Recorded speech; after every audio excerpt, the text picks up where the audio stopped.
Essa mudança de rumo no que nos concerne exige que abandonemos muitas ilusões, que exorcizemos os fantasmas de uma modernidade que nos condena a um mimetismo cultural esterilizante. Devemos assumir nossa situação histórica e abrir caminho para o futuro a partir do conhecimento de nossa realidade. A primeira condição para libertar-se do subdesenvolvimento é escapar da obsessão de reproduzir o perfil daqueles que se auto-intitulam desenvolvidos.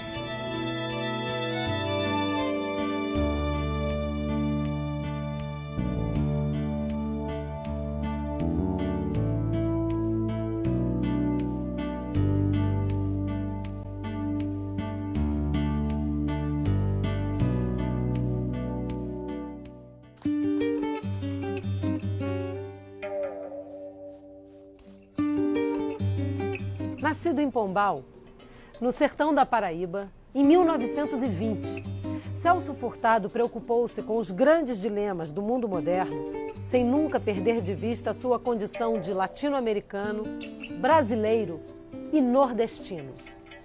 Foi um homem comprometido, de corpo e alma, com a luta pela superação da dependência e pela democratização da sociedade latino-americana. Intelectual voltado para a ação, Celso dedicou sua vida a conhecer a especificidade das mazelas do subdesenvolvimento na América Latina e a estabelecer as reformas estruturais necessárias para superá-las. O menino, que cresceu nas ruas de Pombal, teve a vida marcada pelas ilusões e desilusões, com a possibilidade de superar o subdesenvolvimento e reformar o capitalismo.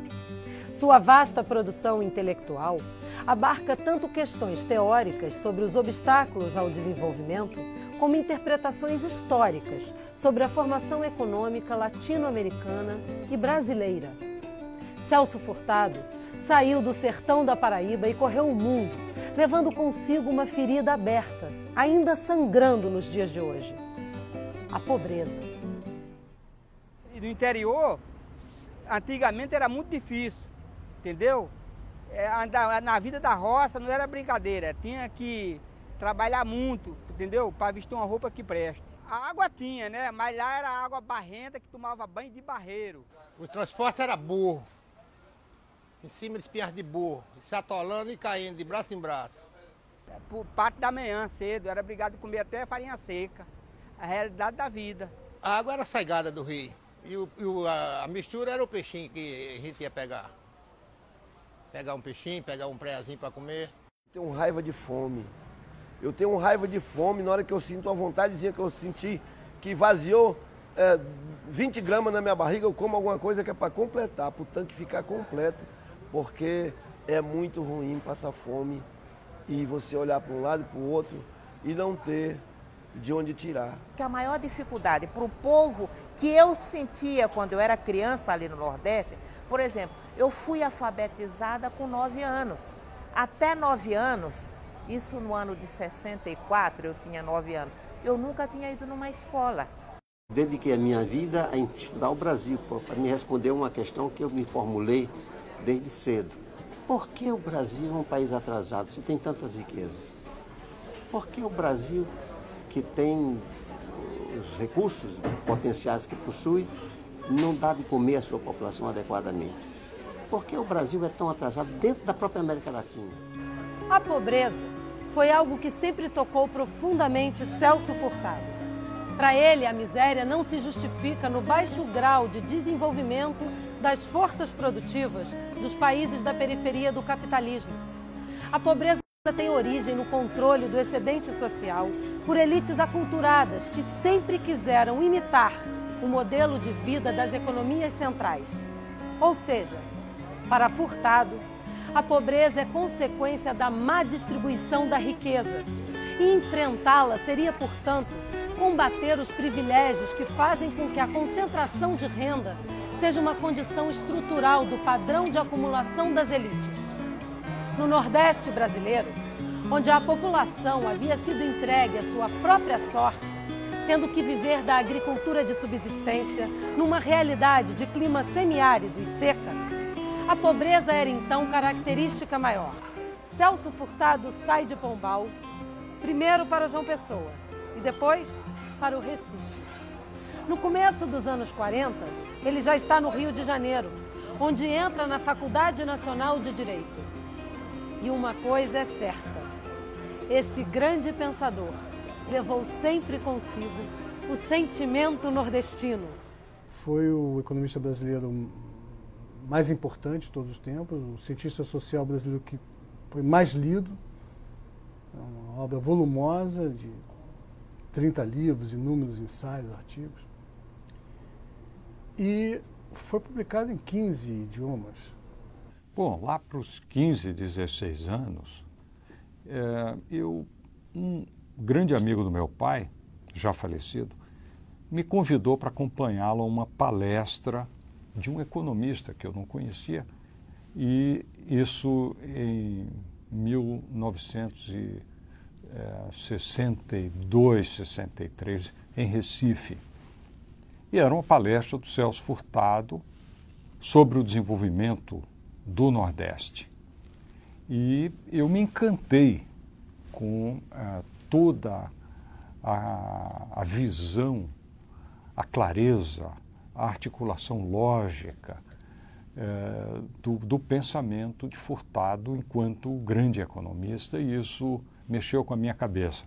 Eu sou de uma família de profissionais liberais, meu pai médico, e isso inoculou um vírus que mudou a minha opção de médico para economista. Então, todo o trabalho do Furtado é para entender como a sociedade nacional pode controlar a acumulação capitalista. Esta que é a questão dele.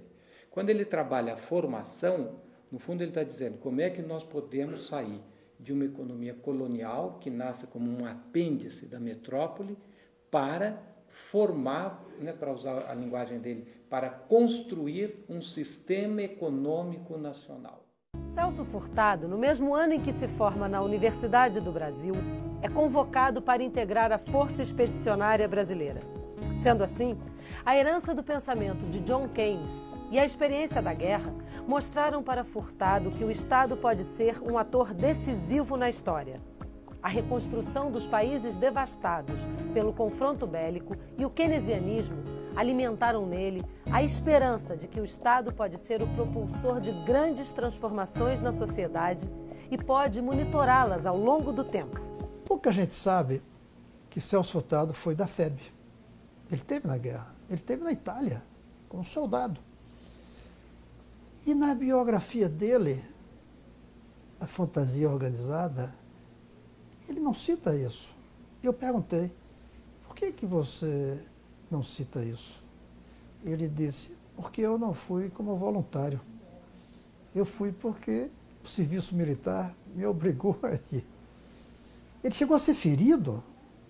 Eu disse, por que não coloca uma coisa dessa? Ele disse, porque eu fui ferido não em combate. Eu estava num jipe indo de um lugar para outro e explodiu uma bomba. Isso era combate. Ele não desfilou na volta dos pracinhas porque achou que não tinha mérito para isso. Seria um homem modesto, mas cada vez que você estava junto dele, sentia que estava junto de um grande homem. Porque o Celso dominava a contribuição keynesiana com muita clareza, dominava a visão schumpeteriana, porque ele sempre sublinhava o papel da inovação e do progresso tecnológico.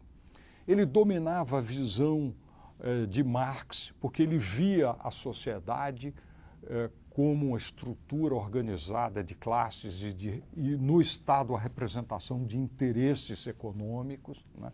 Ele, portanto, tinha uma visão holística que sintetizava grandes correntes de pensamento de uma forma muito clara. O grande mérito do Celso Furtado foi trazer a análise keynesiana para a interpretação da economia brasileira. É preciso lembrar que o Celso Furtado é um dos grandes autores da chamada Escola da CEPAL.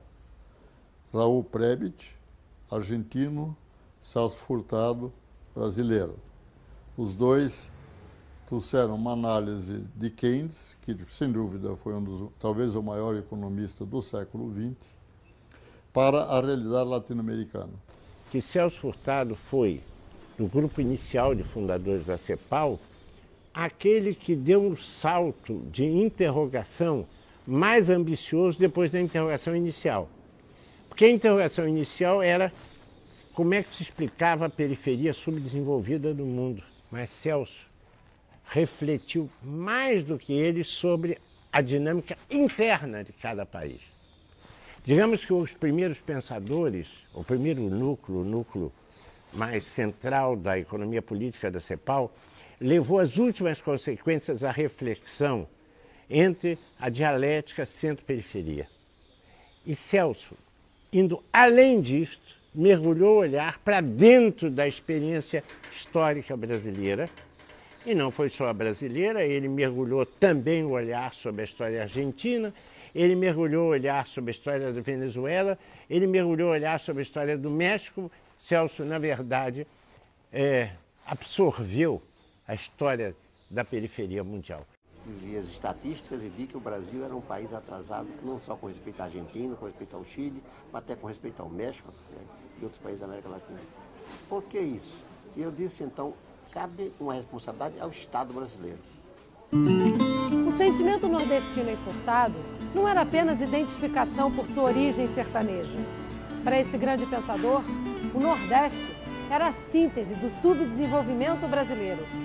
Quando retorna de Cambridge, em 1958, o então presidente Juscelino Kubitschek o convida para trabalhar no BNDES, e Furtado propõe que seja criada uma secretaria no banco que tratasse especificamente das questões do Nordeste.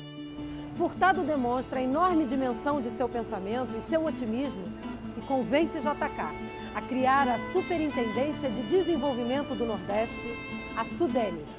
E eu lembro muito bem que eu consegui comprar, à época, um exemplar do famoso relatório Uma Política para o Desenvolvimento do Nordeste. É um exemplar hoje muito raro, porque a tiragem foi uma tiragem restrita. Relatório escrito pelo Celso Furtado em 1958. Relatório esse que originou a criação do Conselho de Desenvolvimento do Nordeste, do qual ele era o coordenador, e depois da SUDENE. Uma obra clássica sobre o Nordeste, que é o relatório do GTDN. O GTDN era o Grupo de Trabalho para o Desenvolvimento do Nordeste. Foi criado no governo Juscelino, com uma equipe de estudiosos do Brasil que atuavam no BNDES. Ele coordenou esse grupo e gerou esse relatório que, do ponto de vista analítico, é muito importante e do ponto de vista político também é muito importante, porque das conclusões dele, das recomendações desse relatório que surgiu a SUDENE. Esse é um relatório muito interessante, porque ele tenta explicar por que é que o Nordeste perdeu o trem da industrialização brasileira, né? E como o Nordeste foi prejudicado por esse fato. Ele ousa se contrapor à política do próprio governo Juscelino. A primeira contribuição importante dele aí é essa, é denunciar aquele tipo de favorecimento através de políticas públicas que favorecia o aumento das desigualdades, principalmente entre o Sudeste e o Nordeste, né? E ele sempre tinha a preocupação com o que ele chamava da consolidação da nação brasileira. A visão dele é de que o Brasil era uma nação ainda em processo de formação e, portanto, um hiato social muito grande, um hiato regional muito grande, eram desaconselháveis porque dificultava a consolidação desse país como nação. O outro eixo do GTDN eu acho que ainda é mais interessante, porque ele ousa olhar para dentro do Nordeste, né? Então ele olha as desigualdades entre o Nordeste e o Sudeste, mas ele olha também para dentro do Nordeste. E aí ele enfrenta a tese hegemônica das elites nordestinas. Ele se contrapõe ao que era a visão predominante da época sobre o Nordeste, onde a leitura da situação tentava mostrar que o semiárido tinha um problema principal, que era o problema das secas. A seca é uma característica de qualquer região semiárida, a irregularidade da oferta de água é da natureza. Com a falta de chuva, quem vivia da agricultura temporária, que precisava plantar num determinado momento e colher num determinado momento, entrava em crise, porque não tinha produção. E como entrava em crise e não tinha produção, as pessoas eram atingidas. Então a crise econômica se transformava numa crise social. Tanto que a política pública que eles defendiam era a política chamada hidráulica. Era a política de ampliar a oferta de águas, através principalmente da construção de grandes açudes. E aí ele vai de frente com essa tese. Ele diz, olha, primeiro, a seca não é o problema do Nordeste. A seca é resultado do problema do Nordeste. E aí, então, qual era o problema do Nordeste semiárido, né? Ele dizia, o problema do Nordeste semiárido é a estrutura socioeconômica que está organizada ali. Celso Furtado deixa a Sudene para tornar-se ministro do Planejamento a convite de João Goulart, que assume a presidência da República após a renúncia do presidente Jânio Quadros. Furtado chefia então a equipe que elaborou o Plano Trienal, que tinha por objetivos manter as taxas de crescimento da economia e reduzir a inflação. Essas condições, impostas pelo FMI, eram indispensáveis para a obtenção de novos empréstimos, renegociação da dívida externa e elevação do nível de investimentos. O Plano Trienal também determinava a realização das chamadas reformas de base, necessárias ao desenvolvimento de um capitalismo nacional e progressista. O anúncio dessas reformas aumentou a oposição ao governo e acentuou a polarização da sociedade brasileira. Quando ele foi ministro do Planejamento, eu creio que no governo Jango, ele coordenou a elaboração do Plano Trienal para o Brasil, onde ele dava as coordenadas do planejamento de caráter nacional, situando cada uma das grandes regiões, das macro-regiões, Norte, Nordeste, Centro-Oeste, Sul, Sudeste, dentro de uma proposta conjunta de desenvolvimento nacional. O Furtado era um militante político através do trabalho intelectual, da importância do entendimento dos processos históricos para que o homem possa atuar. Em 9 de abril de 1964, o ato institucional número 1 caça os direitos políticos de Celso Furtado por 10 anos. O golpe militar encerrou o ciclo nacional desenvolvimentista no Brasil, soterrando os sonhos de quem lutava pelas chamadas reformas de base. As mudanças nas estruturas sociais responsáveis pela continuidade da dependência e do subdesenvolvimento foram abortadas pelas baionetas da ditadura. Furtado, no apogeu de sua força intelectual, vai para o exílio entre 1964 e 1977, lecionando e proferindo conferências nas principais universidades do mundo. Tornou-se um tenaz opositor do regime militar. Foi incansável na denúncia do autoritarismo e do caráter antinacional e socialmente regressivo da ditadura brasileira. Na contramão do neoliberalismo triunfante, também se tornou um mordaz crítico do economicismo. Este foi um período de intensa reflexão teórica, de onde saem a contundente crítica à política econômica da ditadura e a radicalização de sua reflexão sobre os dilemas das economias subdesenvolvidas. E a ditadura militar, ela marginalizou o pensamento crítico e, portanto, ela marginalizou o Furtado. Não só o Furtado, mas o Furtado também e em particular. Então, o Furtado é um homem que tem uma imensa importância para as gerações anteriores à minha, digamos, para a geração de meu pai, por exemplo. O Furtado era a referência, né, na geração do meu pai. E ele começa a ter uma crescente importância nas novas gerações. Eu, na universidade, constato um surpreendente interesse da juventude pelo pensamento deste homem, que é muito homenageado, mas muito pouco estudado e menos ainda aplicado. Mas é da saída lamentável do professor Furtado em 64 por motivos exclusivamente de ordem política.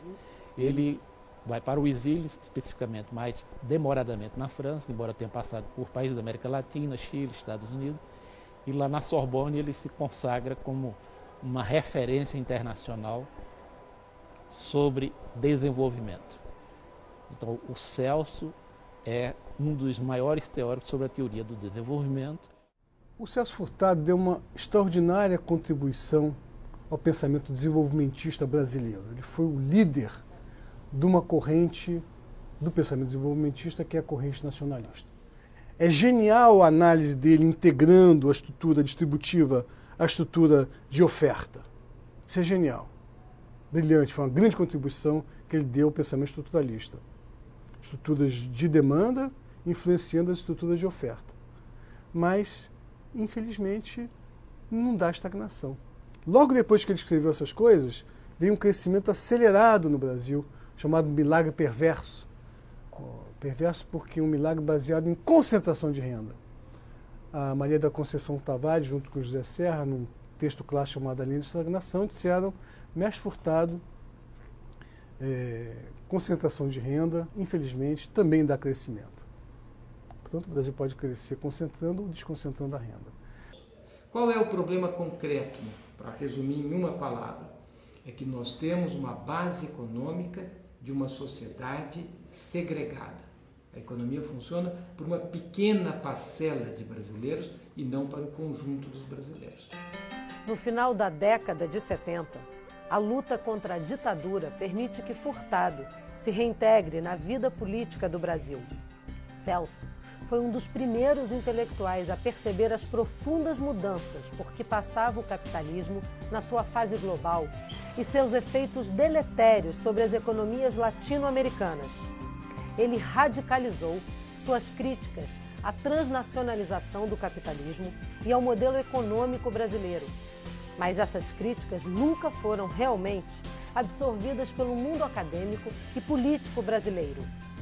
Mesmo gozando de imenso prestígio intelectual e chegando a ocupar a posição de ministro da Cultura no governo Sarney, as teses de Furtado sobre as características e os desafios do novo marco histórico nunca foram efetivamente levadas em conta pelas forças políticas e intelectuais que substituíram os militares no poder. O Celso foi convidado para ser o ministro da Cultura e ele, como ministro da Cultura, marcou também um período muito rico. Foi o período em que a Lei Rouanet foi efetivada e ele desvendou um horizonte de compreensão muito rico e muito mais abrangente para a política cultural, né? Como grande intelectual que tinha uma visão sistêmica da sociedade, que entendia a riqueza da vida cultural das sociedades, inclusive das sociedades que ficaram marginalizadas do processo de avanço, de mudança econômica no país, como a compreensão do Nordeste, a compreensão das diversas facetas da cultura brasileira, ao mesmo tempo em que ele compreendia os grandes macroprocessos de transformação. O Celso era um pensador que sempre tinha como pano de fundo as grandes transformações universais, as grandes transformações culturais, as grandes transformações que os meios de comunicação sempre imprimem à vida cultural. Para a gente entender por que o Furtado participa do governo Sarney, eu acho que é fundamental a gente entender o que foi o governo Sarney. O governo Sarney foi o primeiro governo depois da volta do Estado de Direito, né? Depois, digamos, do recuo dos militares para o quartel. Qual que era a ideia, né, que se tinha no país, difundida por amplos setores, né, da sociedade? Os setores, digamos, progressistas, menos radicalizados. A ideia de que, com a democracia, viria também o espaço para reformas. Então existia um pouco aquela ilusão que aquilo que tinha sido interrompido em 64 seria então retomado a partir de 85. É dentro deste contexto que se dá a reintegração do Furtado. O Furtado é, para a ordem burguesa, um problema, porque ele coloca a necessidade de reformas que vão muito além daquilo que a burguesia pode fazer. Então o Furtado tem um prestígio imenso, mas ao mesmo tempo ele é uma figura complicada. O Brasil estava na época em plena crise econômica e sob a batuta do FMI. O pensamento do Furtado é absolutamente antagônico com o pensamento do FMI. Totalmente. O principal no Furtado é você controlar o fim. A presença do FMI representa uma tutela da política econômica e, portanto, a renúncia à possibilidade de se controlar o fim. Então, neste contexto, era muito difícil, né, colocar o Furtado numa posição de mando econômico. E, ao mesmo tempo, era difícil não colocar o Furtado no governo. Então, se abre a alternativa do Furtado no Ministério da Cultura. Do ponto de vista do Furtado, a cultura seria um ministério estratégico, importante, porque o Furtado dá grande importância para a identidade cultural. A redemocratização do Brasil não abriu um ciclo de reformas, mas representou, sim, a institucionalização da contra-revolução permanente que se instalou no Brasil em 64. E, portanto, o governo da nova república era nova só no nome. Na verdade, era um governo extraordinariamente conservador. Não era para mudar o Brasil, nem no plano econômico, muito menos no cultural. Nos anos 70, eu abriria uma segunda fase do pensamento de Celso Furtado. Houve uma reunião de ecólogos em Roma, ecólogos do mundo inteiro, que mostraram, assim, uma forte preocupação com o destino da natureza, chamado Clube de Roma. O Clube de Roma vem a ser a reunião desses, inclusive economistas, né, que estavam preocupados com o desgaste da natureza em vários, sobretudo em pontos em que a civilização industrial tinha avançado muito, o problema da poluição, né, e chegaram a formular uma proposta que era a seguinte, uma proposta que já era radical naquele tempo, mas que com o tempo se verificou até sensata, que se todos os países do mundo, do planeta, tivessem como objetivo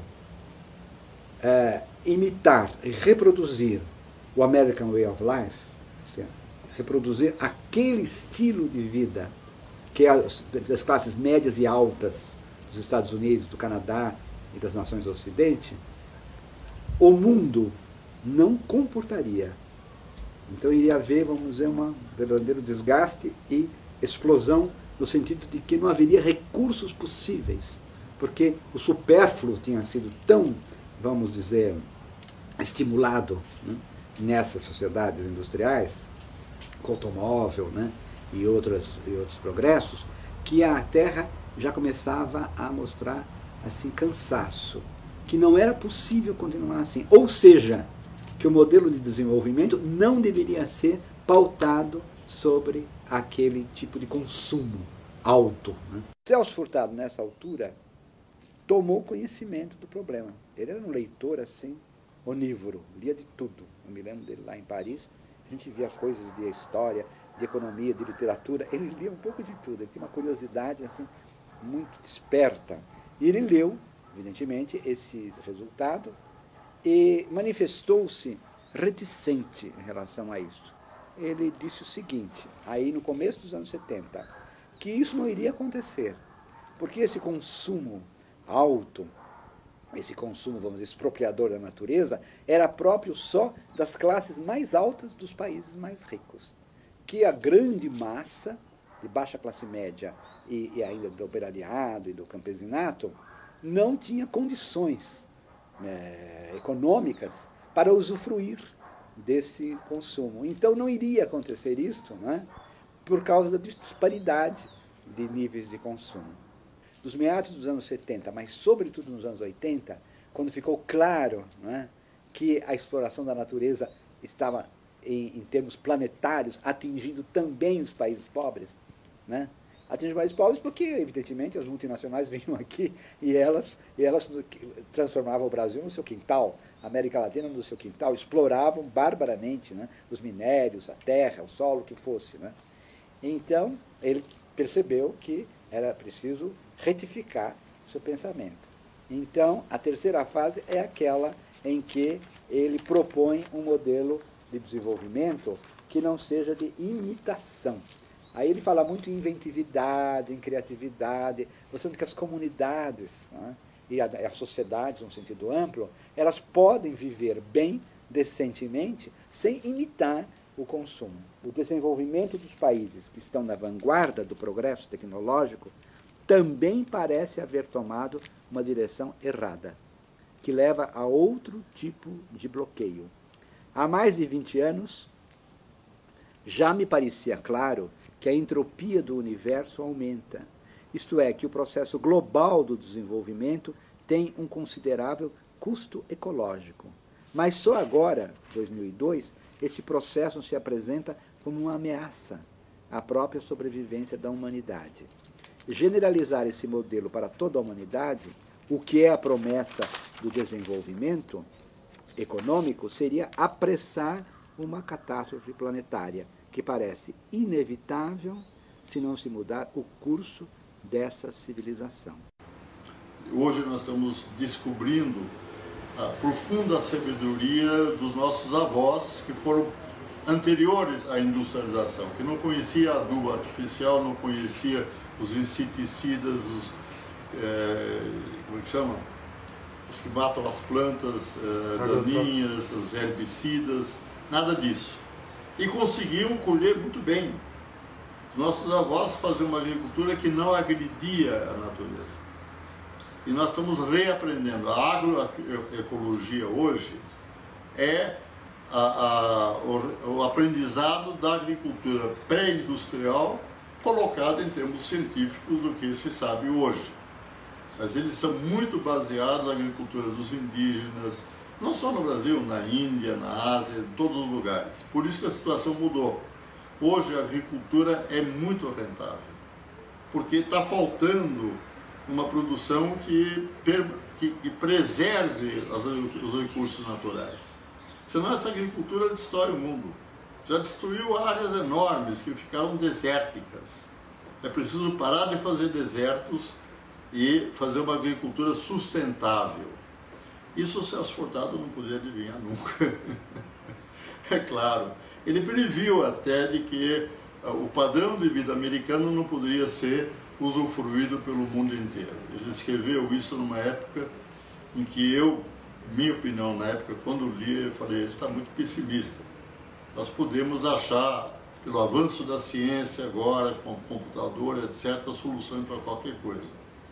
Mas ele estava certo, eu estava errado. Meu otimismo, quer dizer, é preciso efetivamente uma renovação total da nossa produção, não só agrícola, mas pecuária, aquicultura, que hoje nós praticamos, porque a pesca industrial está acabando com os cardumes. Tem que mudar toda a nossa postura diante da natureza, e o Celso, pelo seu pessimismo, de certa forma, anteviu que isso, se não for feito, não tem futuro. Celso Furtado, para mim, foi praticamente a minha descoberta de Brasil, ou redescoberta, se você quiser. Eu sou filho de um historiador, tinha uma informação por ambiente doméstico muito completa sobre história brasileira, porém, ao entrar na faculdade, né, o Brasil praticamente desapareceu de pauta. Eu me lembro que, como estudante de economia, acompanhado de outros 3 colegas, um deles, o Antônio Barra do Castro, que morreu há pouco tempo, nós fomos procurar um determinado economista, que eu não vou dar um nome, já falecido, perguntamos a ele qual era o problema do Brasil. Ele só tem a inflação. Então, era de uma, vamos dizer, de uma ausência de referência histórica concreta ao Brasil total o meu curso. Aí uma vez eu entro numa livraria, encontro um livro de capa vermelha chamado Formação Econômica do Brasil. Celso Furtado, primeira edição, Fundo de Cultura. E eu comprei o livro. E ao começar a ler o livro, Fiat Lux. De repente, um monte de informações que eu tinha espalhadas começaram a encontrar o lugar certo. E eu diria para você que o efeito da formação econômica do Brasil sobre minha formação intelectual e a formação intelectual da minha geração, e não é só de economistas, a minha geração, eu diria, de brasileiros universitários, de quadros políticos, de lideranças que surgiu no Brasil em quantidades impressionantes em todos os segmentos, foram extremamente influenciadas por essa obra de Celso Furtado. Se eu for estudar quem ajudou a fazer a minha cabeça, eu sempre digo que foi Celso Furtado, Josué de Castro, Darcy Ribeiro e Ignacio Sachs, que foi meu orientador no doutorado. O Celso Furtado foi dos primeiríssimos, junto com Darcy Ribeiro, sobretudo por um livro, Formação Econômica do Brasil. Tem livros que você lê porque gosta, tem livros que você lê porque mudam sua vida, e tem livros que você lê porque você gosta e mudam sua vida. A Formação Econômica do Brasil faz parte desse grupo. Celso Furtado, em 1957/58, não é que ele crie uma economia brasileira, mas ele cria um pensamento econômico brasileiro a partir desta sua contribuição. A formação econômica do Brasil é determinante. Até então, nós tínhamos poucos especialistas em economia brasileira e poucos estudiosos ou pesquisadores. É por isso que eu gosto de chamar esse livro Formação Econômica do Brasil de a obra-prima do estruturalismo brasileiro. Na verdade, por detrás disso tem um método, é um método histórico-estrutural de análise do subdesenvolvimento periférico latino-americano, que é de Prebisch e Furtado, devido à inclusão dessa dimensão histórica de longo prazo na percepção, na visão estruturalista. O estruturalismo já existia, já tinha sido criado, e o Celso Furtado, ao mesmo tempo, tinha escrito sobre história econômica brasileira. E ele juntou essas duas peças, colocou o ingrediente da abordagem estruturalista no exame, na sofisticação daquele livro anterior que ele tinha escrito. E saiu o belíssimo Formação Econômica do Brasil, que é responsável pela formação de muitas gerações. A análise das estruturas subdesenvolvidas aparece como referência teórica genérica para o exame das tendências históricas, constituindo um método que toma em conta o comportamento dos agentes sociais, a trajetória das instituições, etc.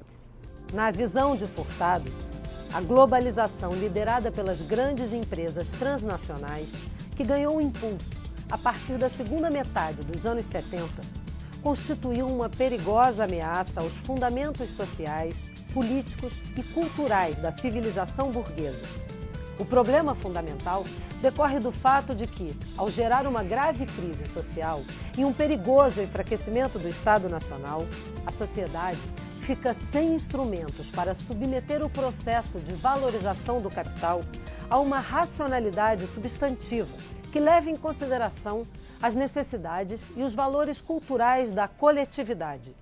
Portanto, com a transnacionalização do capitalismo, o mundo burguês estaria diante de uma delicada encruzilhada ética, pois sem a capacidade de controlar o sentido a ser dado à revolução tecnológica, o progresso poderia se voltar contra a própria humanidade. Na verdade, nós temos hoje uma ampliação das distâncias entre centro e periferia, embora o senso comum diga o contrário, e hoje nós somos mais subdesenvolvidos do que nunca, porque nós temos um padrão de consumo que mimetiza o padrão de consumo das economias centrais. Então o Brasil entra no iPad, entra na telefonia, na última linha do progresso e não tem saneamento básico.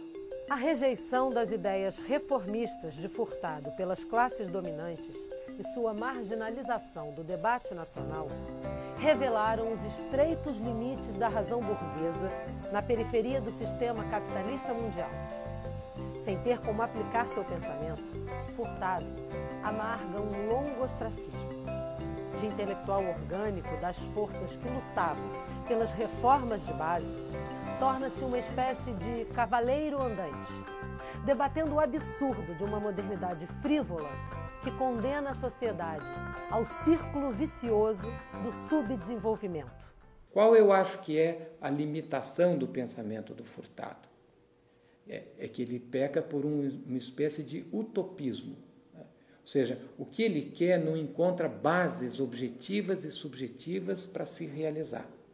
E a história do Brasil e a história da América Latina, eu acho que nos dá elementos para entender que o capitalismo ele já se cristalizou como capitalismo dependente e subdesenvolvido. Não há mais possibilidade da mudança, nem do ponto de vista material, porque a força da nossa burguesia é a superexploração do trabalho. Como é que ele se posiciona dentro da formação da nação? Ele é uma nação burguesa, que não vai ser formado pela burguesia porque a burguesia é dependente. Ela não está interessada em formar. E na visão dele, do início dos anos 60, que não seria formada pelo povo porque o povo não se organizava para formar. Então, neste vazio, o Furtado se arvorava, atribuía aos intelectuais a missão de encarnar o projeto de nação. E esse é o primeiro Furtado. Este segundo Furtado, o Furtado que percebe que a construção do Brasil não será feita sem uma mudança de rotina, é o Furtado que procura no pensamento crítico e nos movimentos sociais, nos movimentos populares, a energia para mudar o jogo e para construir o Brasil. O Celso Furtado está atual desde a criação da SUDENE, quando ele ali já começa a levar em consideração aspectos da ecologia. O famoso trabalho dele sobre o Maranhão, ele deixa claro que é preciso tomar cuidado para evitar depredação ambiental. O pensamento dele está atual num livro já bem posterior, em que ele mostra a importância da cultura, e não só da produção material, para determinar se um país é rico ou não. O pensamento dele está atual na crítica dele à economia, procurando uma outra forma de saber como é que deve ser um país dito desenvolvido. Tem uma frase dele que mostra isso, mais ou menos o seguinte, quando ele diz que a geração dele usou a inteligência para praticamente destruir o futuro da humanidade. E ele espera, na frase ele diz, que a próxima geração use a inteligência para salvar a humanidade. Tudo isso dito 20 anos atrás, ou até mais. E isso é muito atual. Tão atual que poucos até hoje aceitam essa visão dele. Num dos livros tem uma frase dele que diz: o fato de ter me dedicado décadas ao estudo da economia me fez chegar à conclusão que a economia não é uma ciência que possa ajudar a, por ela só, melhorar a vida das pessoas. Essa crítica à teoria econômica é uma coisa que agora está surgindo, que tem gente que ainda não aceita, que ainda pensa o mundo na ótica do economista, como na Idade Média pensava na ótica do teólogo. ele mudou a ótica como a gente vê a realidade e mostrou que a economia, a teoria econômica, é um pedacinho de algo muito mais amplo para a gente entender o fenômeno social. Furtado é um brasileiro, eu gosto de dizer, com B maiúsculo, que realmente tinha dentro de si a ideia do Brasil como uma nação. Porque ele era um homem muito concentrado e muito reflexivo, pensava muito antes de falar e muito contido também, mesmo nas expressões assim de sentimento. Às vezes ele tinha que contar momentos em que ele foi perseguido, ele teve realmente momentos de grande tensão no golpe militar. E mesmo durante a época em que ele dirigia a Sudene, entre 59 e começo de 64, foram anos de muita luta, evidentemente, contra as oligarquias do Nordeste e contra os intelectuais que o acusavam assim, de subversivo, de comunista. Ele tinha uma lembrança que poderia ser até amarga, porque afinal o projeto dele foi depois engavetado, né, depois que o golpe militar praticamente extinguiu a Sudene, ou apenas manteve burocraticamente. E eu imagino que para um homem que tivesse vivido tantos anos em função desse projeto, de arrancar o Nordeste da miséria, do subdesenvolvimento e o Brasil junto com o Nordeste, teria sido assim muito amargo, né, o final. Ele mesmo dizia que os primeiros anos, ele nasceu em 1921, não me engano, primeiros anos ainda ele tinha tido uma formação positivista, quer dizer, anterior ao conhecimento da economia e mesmo do marxismo, positivista, e que era uma formação que dava extrema importância à racionalidade, né, que é uma palavra que ele usa muito nos seus textos, né, mostrando uma crença na razão e na objetividade das análises. Ele fazia propostas de estudar o contexto brasileiro, embora ele soubesse que estava numa academia de letras, né, em que a literatura era evidentemente o centro das atenções de todos os seus confrades, mas ele puxava, né, o tema e os assuntos para o estudo da realidade brasileira.